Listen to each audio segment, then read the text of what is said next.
घर एक महत्वपूर्ण विषय हूँ रोषेई घर। रोषेई घर करी समस्त महिला मानक मध्य एक प्रश्न थाए जे आमे रोषेई केउठी करिबु एवं रोषेई पे उपयुक्त दिगटी केउठी। रोषेई पे उपयुक्त दिगटी हूँ आपणकर आग्नेय कोण बा साउथ ईस्ट कर्नर जो जगार वास्तु पुरुषंकर डाहाण हाथ अच्छी एवं जितेबाला आप रोषेई करती आपणकर मुहंटी सदैव पूर्व दिग को ही रहिबा निहाती आवश्यक।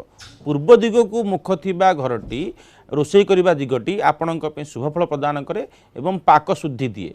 यह सहित अन्य एक बड़ प्रकृष्ट कारण होची किछि लोक मत दियंती जे आमे रोषेई घरटी को सब्स्टिट्यूट भाव में वायव्य कोण बा नॉर्थ वेस्ट कर्नर करि परिबा। नॉर्थ वेस्ट होची एयर एलिमेंट।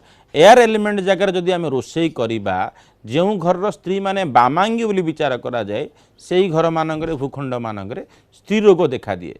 स्त्री रोगरू मुक्ति पाइबापी जदि आपणकर घर भी स्त्री रोग बढ़ुची आपणकर घर देखु निहाती भाव में वायव्य कोण ही रोषेई घर थी। तेणु जो मानकर वायव्य कोण रोषेई घर थी सेठिकार स्त्री लोक मान भितर यूट्रस प्रोब्लेम कथा कहतु आंठू गंटी बात कथा प्रोब्लेम कथा कहतु कि स्त्री लोक मान प्रायतः क्रोनिकल डिजीज होवार संभावना अधिका थाए। तेणु घरर रोषेई घरटी जोंठी घरे अग्नि जले से ही दिगटी होची आपणकर साउथ ईस्ट बा आग्नेय कोण।